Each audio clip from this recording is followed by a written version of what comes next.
এত smiling face নিয়ে আমি কোথায় যাচ্ছি সেটা আমি দেখাবো একটু পরে। তো এই যে হচ্ছে আমি বসায় নিচ্ছি হচ্ছে মাছের ঝোল, তার জন্য আমি ফোড়নে দিয়ে দিচ্ছি শুকনো লঙ্কা, জিরা, আর দিয়ে দিচ্ছি বাড়িতে পেঁয়াজ। আর আজকে হচ্ছে তেল করার জন্য আমি একটু বাড়িটা বাটাবাটি করে নিচ্ছি আর পেঁয়াজটা বাড়িতে নিচ্ছি।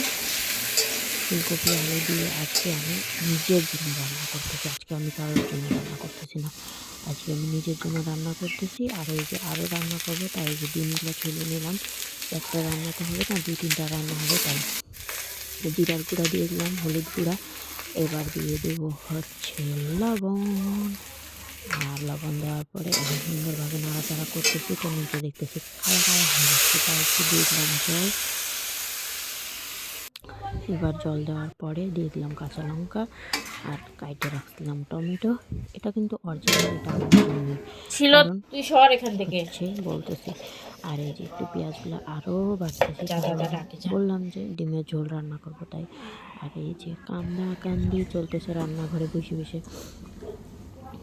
এই যে এখন পেঁয়াজগুলো উঠাই দিলাম সব বাইটে বুইটে। আর এই যে তরকারিটা আমার এরকম অবস্থা, আর ঝোল এরকম রাখবো কারণ এটা করতেছি হচ্ছে আমার জন্য রান্না। কারণ আমি ছোটো ইলিশ মাছের ঝোল খাবো আর সবাই ভাজা খাবে, তো আমি আমার জন্য ঝোল করে নিচ্ছি। চলে গেলাম ধনিয়া পাতার বাগানে।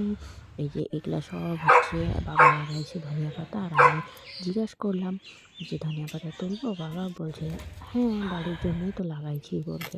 তারপরে এই যে ধনিয়া পাতা তুলে তুলে তুলে তুলে স্মাইলিং ফেস নিয়ে নিয়ে, তো এই ধনিয়া পাতা তোলার জন্যই আমি স্মাইল করে যাচ্ছিলাম।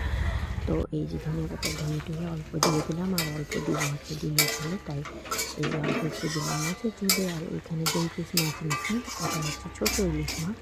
তো আমার ঝোল খাইতে ইচ্ছা করছে, তো দেখুন কি সুন্দর হয়েছে। টাটা, ভালো থাকুন সবাই।